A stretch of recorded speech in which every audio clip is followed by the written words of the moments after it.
Welcome back. बात करेंगे भारत के इकदामात को जंग का ऐलान है। भारत की इश्तियाल अंगेजियां दो कौमी नजरिए की सच्चाई की दलील हैं। पाकिस्तान का भारत को दो टोक जवाब, फजाई हदूद और तिजारत बंद। कौमी सलामती कमेटी ने वाघा बॉर्डर बंद करने, भारतीय वीजे मनसूख करने, फजाई हदूद तजारती रवाबित मुअत्तल करने समेत सख्त इकदामात का ऐलान किया। पाकिस्तान ने शिमला मुआहदे समेत तमाम दो तरफा मुआहदे मुअत्तल करने का इशारा भी दे दिया। भारत की फजाई राहदारी फौरी बंद, पाकिस्तान का अक़वाम मुत्तहिदा और आलमी ताकतों को एतमाद में लेने का फैसला। अलामिये में कहा गया है कि पाकिस्तान अपनी खुद मुख्तारी और सलामती पर कोई समझौता नहीं करेगा। भारत की किसी भी आबी या सरहदी मुहिम जोई का मुंह तोड़ जवाब दिया जाएगा। सिख यात्रियों के सिवा तमाम भारतीय वीजे मनसूख। भारतीय दिफाई, फजाई और बहरी मुशीरों को नापसंदीदा शख्सियत करार देकर पाकिस्तान छोड़ने का हुक्म। भारतीय हाई कमीशन का अमला 30 अफराद तक महदूद करने का फैसला। पाकिस्तानी फजाई हदूद भारतीय एयरलाइंस के लिए फौरी तौर पर बंद, तमाम तजारती रवाबित मुअत्तल। पाकिस्तान किसी को अपनी खुद मुख्तारी, सलामती और वकार पर समझौता करने नहीं देगा। भारत का कश्मीर पर कब्जा अक़वाम मुत्तहिदा की करारदादों की मुसलसल खिलाफ वर्जी है। कुलभूषण यादव भारत की रियासती दहशतगर्दी का जिंदा सबूत है। पाकिस्तान दहशतगर्दी के खिलाफ आलमी जंग में सफ़े अव्वल का मुल्क है। भारत ने पाकिस्तान के किसी भी शहर में दहशतगर्दी की तो भारतीय शहरी भी महफूज नहीं रहेंगे। वजीर दिफा ख्वाजा आसिफ कहते हैं कि भारत अपनी हुदूद में रहे वरना अंजाम भुगतना होगा। भारतीय चालों का भरपूर और फौरी जवाब मिलेगा। हमले का तुर्की ब तुर्की जवाब देंगे। पाकिस्तान की दिफाई तैयारी मुकम्मल, दुश्मन को सरप्राइज मिलेगा। दहशतगर्दी का जवाब उसी जबान में दिया जाएगा। कलअदम टीटीपी BLA के स्पॉन्सर्स भारत में बैठे हैं। हमारे पास सबसे बड़ा सबूत कुलभूषण यादव की सूरत में मौजूद है। कोई गलतफहमी ना रहे, अपने दिफा का हक रखते हैं। मोदी ने गुजरात में मुसलमानों का कत्लेआम किया था। भारत ने कनाडा और अमेरिका में दहशतगर्दी को एक्सपोर्ट किया। कनाडा ने भारत के साथ सफारती ताल्लुकात को खत्म किया। हर वक्त तैयार है, हम वक्त तैयार है। आइंद का जवाब पत्थर से देंगे। फौज तैयार है और अल्लाह के फजल से हमारे कौम भी तैयार है। जब भारतीय जारियत का मौका आएगा या वो इशू होगा कि पाकिस्तान की सरजमीन के ऊपर कोई जारियत करेगा तो सारी कौम मुत्तहिद होकर उस जारियत का मुकाबला करेगी या अपनी अफवाज को जो है बैक करेगी। And let me make it very clear कि पाकिस्तान तैयार है उसके लिए। लेकिन ये पॉसिबिलिटी हो सकती है सारे का सारा फॉल्स फ्लैग जो है ये ऑपरेशन हो, वो अपने को नेफेरियस ऑब्जेक्टिव्स जो हैं वो अचीव करना चाहते हैं।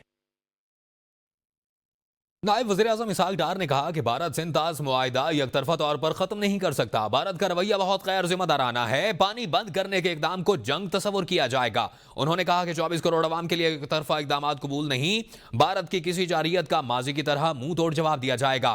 पाकिस्तानी अफवाज हर किस्म के चैलेंजेस से निपटने के लिए तैयार हैं। उन्होंने कहा कि भारत ने पाकिस्तानी नाज़िमुल उमूर को दिए गए मरासले में सिंध ताज मुआहिदे का जिक्र नहीं किया। पहलगाम वाक़या पर भारत के पास शवाहिद हैं तो पाकिस्तान के साथ शेयर करे।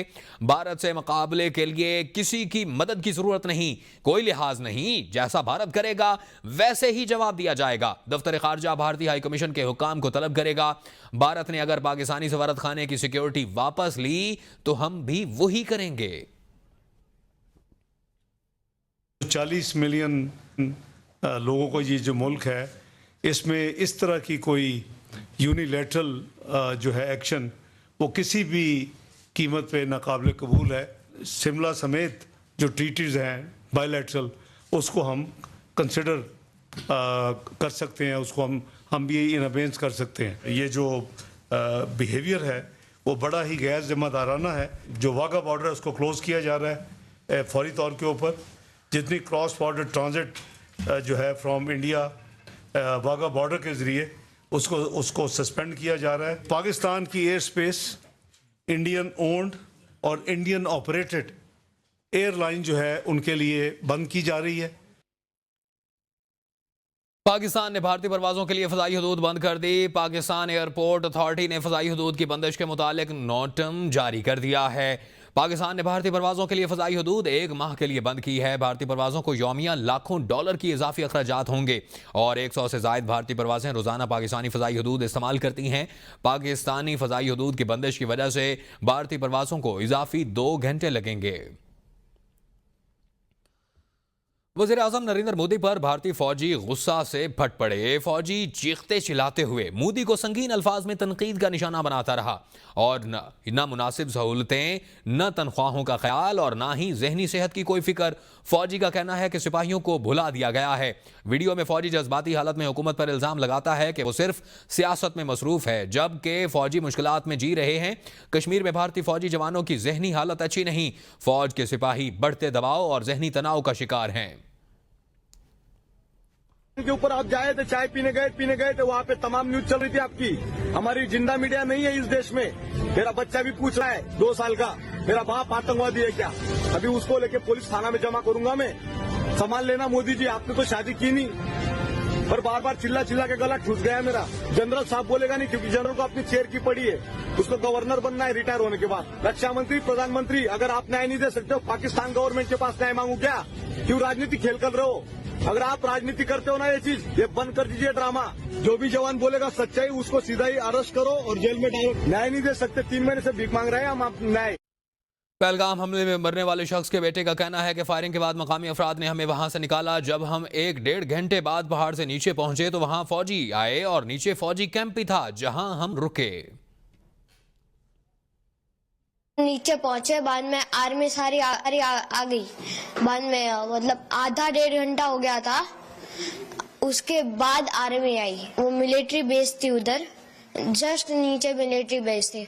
हम उधर रुके थे थोड़ी देर। पहलगाम वाक़ये को बहाना बनाकर हिंदू इंतहा पसंदों का भारत में ज़ेर तालीम कश्मीरी तलबा पर हमला। एक तालिब इल्म के जख्मी हो गया और अक्सर तलबा के कपड़े फट गए। चंडीगढ़ के डेरा बसी में यूनिवर्सल ग्रुप ऑफ इंस्टीट्यूशंस में तकरीबन 100 कश्मीरी तलबा ज़ेर तालीम हैं। कश्मीरी तलबा पर उनके हॉस्टल के अहाते में रात के वक्त में हमला किया गया। तलबा ने बताया कुछ मकामी लोग और दूसरी रियासतों के तलबा ज़बरदस्ती हॉस्टल में दाखिल हुए और उन्हें तशद्दुद का निशाना बनाया। एक तालिब इल्म का कहना था कि हॉस्टल के अहाते में कश्मीरी तलबा पर वहशियाना हमला किया गया। स्टूडेंट्स एसोसिएशन ने इल्जाम लगाया कि कॉलेज सिक्योरिटी पूरे वाक़े के दौरान गायब रही। उसने ना मुदाखलत की और ना ही तलबा की हिफाजत। इस्लामाबाद में भारतीय हाई कमीशन के सामने एहतजाज। शहरियों की बड़ी तादाद भारतीय हाई कमीशन के बाहर जमा हुए और भारत के इक़दामात के खिलाफ सख्त नारेबाजी की। मुजाहिरीन ने भारतीय हाई कमीशन के सिक्योरिटी हिसार अबूर करने की कोशिश की। एहतजाज के पेश नज़र पुलिस की भारी नफरी तलब की गई।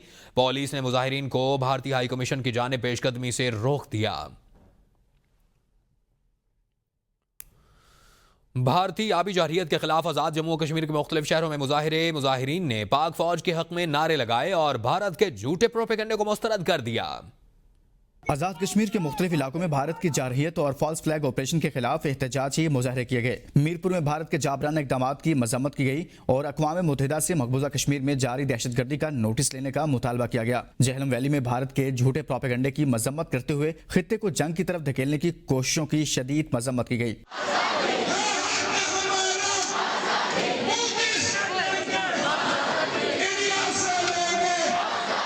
बाग आज़ाद कश्मीर में हजारों अफराद ने भारत के पाकिस्तान मुखालिफ इक़दामात की मजम्मत की और भारतीय प्रोपेगेंडे को मुस्तरद कर दिया। मेरा रिश्ता क्या? हिंदुस्तान की बर्बादी तक जंग रहेगी। नीलम वादी, पलंदरी, हवेली, कोहटा, हजीरा और तता पानी में भारत के फास्ट फ्लैग ऑपरेशन के खिलाफ रैलियां निकाली गई और मुजाहिरीन ने पाक फौज के साथ खड़े होने का आज़म जाहिर किया।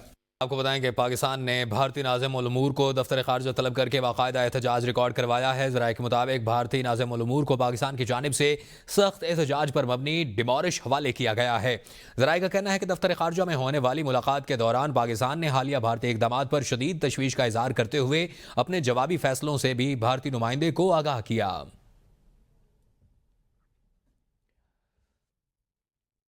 इस्लामाबाद के सरीना होटल में बेस्ट वे ग्रुप के बानी अनवर परवेज को खिराज तहसीन पेश करने के लिए एक तकरीब का इनेकाद किया गया। तकरीब के मेज़बान लॉर्ड ज़मीर चौधरी ने अपने चचा को उनकी ज़िंदगी, इक़दार और कामयाबियों पर खिराज अक़ीदत पेश किया। तकरीब में बरतानवी हाई कमिश्नर जैन मैरियट और बरतानवी लॉर्ड वाजिद खान ने भी शिरकत की और पाकिस्तान और बरतानिया के दरमियान ताल्लुकात को फ़रोग़ देने में अनवर परवेज़ के किरदार को सराहा। डॉक्टर मलीहा लोधी और डॉक्टर इशरत हुसैन समेत दीगर मुअज़्ज़ज़ शख्सियात ने भी उनकी कारोबारी और फलाही खिदमात को शानदार अल्फाज में खिराज तहसीन पेश किया। इस मौका पर अनवर परवेज़ की सवाने उम्री की रोनुमाई की गई, जिसमें उनकी एक छोटे से गांव से बरतानिया के बड़े कारोबारी लीडर बनने तक के सफ़र की दास्तान लिखी है। अनवर परवेज़ की क़यादत में बेस्ट वे ग्रुप आज एक 5 अरब पाउंड मालियत का इदारा है। पाकिस्तान में उनकी फलाही खिदमात से हज़ारों अफराद मुस्तफ़ीद हैं।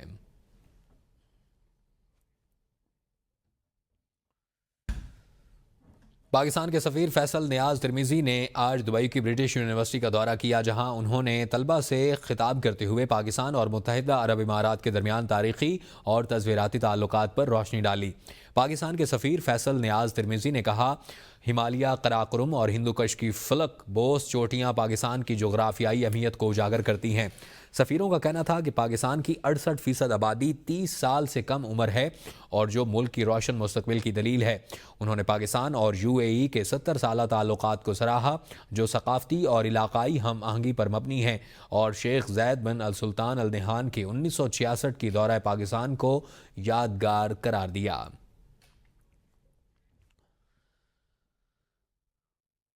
वज़ीर आला पंजाब के फलाही इक़दाम धीरानी प्रोग्राम का दूसरा मरहला कामयाबी से जारी। लाहौर में शादियों की इज्तिमाई तकरीब में 120 मुस्तहिक जोड़ों ने ज़िंदगी के नए सफ़र का आगाज़ किया। लाहौर की एक निजी मार्की में धीरानी प्रोग्राम के तहत शादियों की इज्तिमाई तकरीब मुनक़िद हुई। लाहौर से 55, कसूर से 24, शेखुपुरा से 35 जबकि ननकाना साहिब से 9 जोड़ों की शादी की गई।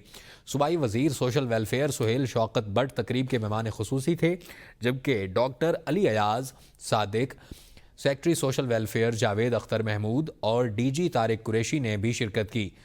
हर जोड़े को 2,22,000 रुपये मालियत के तहफ़ और माली इमदाद फराहम की गई। एक माजूर जोड़ा और 6 मसीही जोड़े शादियों की इज्तिमाई तकरीब का हिस्सा बने, जो समाजी हम आहंगी की बेहतरीन मिसाल है।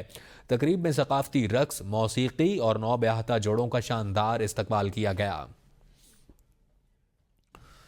अमेरिका का मशहूर सैलून ब्रांड हेयर टाइम अब पाकिस्तान में भी अपनी खिदमात फराहम करने के लिए तैयार है। इस सिलसिले में शानदार इफ्तिताही तकरीब कराची के बोट बेसन क्लिफ्टन में वाक़या सी ब्रेजर सेंटर में हुई है, और जिसमें ब्रांड के मालिक खलील ख्वाजा समेत शहर की मारूफ शख्सियात ने शिरकत की। शुरका का कहना था कि पाकिस्तान में इस तर्ज के आलमी मयार के इदारों की आमद खुशाइंद है, जो न सिर्फ खूबसूरती और फैशन के शोबे में नया रंग भरेंगे बल्कि नौजवानों के लिए रोज़गार के मौके भी फराहम करेंगे। हेयर टाइम की आमद से पाकिस्तानी सारिफीन को अब आलमी मयार की ग्रूमिंग सहूलत मकामी सतह पर दस्तयाब होगी। ब्रांड का मकसद पाकिस्तान में जदीद टेक्नोलॉजी, रुझानात और प्रोफेशनल सर्विसेज को मुतारिफ करवाना है, जहां हर उम्र के अफराद के लिए जदीद हेयर कटिंग, स्टाइलिंग और ग्रूमिंग की सहूलियात मौजूद होंगी।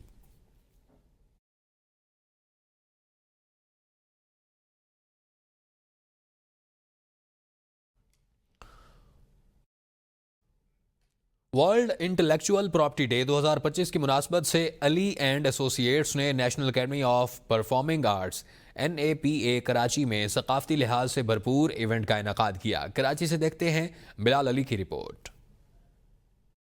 तकरीब ने कारोबारी, सरकारी, तख्लीकी और कानूनी शोबों की नुमाया शख्सियात ने शिरकत की। इस साल का आलमी थीम था IP और मौसीकी। IP की धड़कन को महसूस करें। प्रोग्राम में एक सोच विचार को उभारने वाली पैनल डिस्कशन शामिल थी, जिसमें मौसीकी और इंटेलेक्चुअल प्रॉपर्टी के दरमियान बढ़ते हुए ताल्लुक को उजागर किया गया। मुमताज मुकर्रीन ने कॉपीराइट की आगाही, लाइसेंसिंग फ्रेमवर्क, रॉयल्टी और आज की तेजी से बदलती मईशत में फनकारों के हकूक के तहफ़्फ़ुज़ की जरूरत पर बसीरत अमेज ख्यालात पेश किए। साउंड्स ऑफ कोलाजी की जानिब से एक शानदार परफॉर्मेंस शामिल थी, जिसकी क़यादत SN बारी ने की, और मारूफ मौसीकार जॉन सेओल की जॉस लिस्ट भी पेश की गई। ये परफॉर्मेंसेस पाकिस्तान के मौसीकी मंजर की रंगारंगी और रूह को बेहतरीन अंदाज में पेश कर रही थी। नई सदी के आगाज से अली एंड एसोसिएट्स पाकिस्तान में IP के हकूक के फरोग में पेश रहा है। World Intellectual Property Organisation WIPO बैरूनी माहिरीन और मकामी इदारों के साथ इश्तराक में इस फर्म ने IP तालीम, बेदारी और इस्लाहात के फरोग का अज़्म किया हुआ है। Trade development authority of Pakistan TDAP और Pakistan software export board PSEB ने टोक्यो में पाकिस्तानी सफारतखाने के ताउन से जापान IT वीक 2025 में पाकिस्तान पवेलियन का एहतमाम किया, जो टोक्यो बुग साइट जापान में 25 अप्रैल को मुनक़िद होगा। पवेलियन में 18 पाकिस्तानी कंपनियां शामिल हैं जो मतनू IT डोमेन्स में महारत रखती हैं, बशमूल IT services, IT consulting, game developing, software development और एम्बेडेड सर्विसेज सभी अपनी जदीद महारत का मुजाहिरा करते हैं। पवेलियन का बाज़ाब्ता इफ्तिताह जापान में पाकिस्तानी सफारतखाने के इंचार्ज तलहा बिन खालिद, मदीहा अली, तिजारती और सरमायाकारी कौंसल और PSEB के शहबाज हमीद के साथ साथ जाएगा और शरीक कंपनियों के नुमाइंदों ने किया। पाकिस्तान पवेलियन ने जापानी खरीदारों को खासी तवज्जो मबजूल करवाई और जिन्होंने पाकिस्तानी कंपनियों की तरफ से पेश की जाने वाली जदीद टेक्नोलॉजीज़ में गहरी दिलचस्पी जाहिर की। गवर्नर खैबर पख्तूनख्वा फैसल करीम कुंडी के कज़ाफी इंटरनेशनल स्टेडियम आमद PSL का पेशावर ज़ल्मी और लाहौर कलंदर्स के दरमियान क्रिकेट मैच भी देखा। कहा, पाकिस्तान सुपर लीग क्रिकेट शायकीन और मुल्क में खेलों के हवाले से दुनिया को अमन का पैगाम मिलता है। ख्वाहिश थी कि पाकिस्तान सुपर लीग के मैचेस पेशावर में भी मुनक़िद होते। अफसोस है कि पख्तूनख्वा में आलमी मुकाबलों के लिए क्रिकेट ग्राउंड भी तामीर नहीं हो सका। लाहौर में आलमी मयार के मुताबिक स्टेडियम आबाद रखने पर सूबाई हुकूमत खिराज तहसीन की मुस्तहिक है। कज़ाफी स्टेडियम लाहौर में एक बेहतरीन मैच हो रहा है जिसमें पेशावर ज़ल्मी और लाहौर की टीमें खेल रही हैं और मैं समझता हूँ कि जो भी आज बेहतरीन खेल का मुजाहरा करेगी वही मैच जीतेगी। फिलहाल तो वन साइड मैच चल रहा है, अब देखते हैं क्या एंड होता है। लेकिन सबसे बड़ी बात यह है कि आज आप यहाँ पर इस क्राउड को देखें कि 25,000 प्लस क्राउड इस वक्त कज़ाफी स्टेडियम लाहौर में मौजूद है। इससे पता चलता है कि जिस शहर के, जिस सूबे के खेलों के मैदान आबाद होते हैं वहां पर आवाम जाती है। आज रात के इस पैर भी आप देखें कि यहाँ पे फैमिलीज आई हुई हैं। न्यूज़ स्टूडियो से फिल वक्त के लिए इतना ही। बाखबर रहने के लिए देखते रहिए ABN न्यूज़, क्योंकि ABN है कौम की सोच।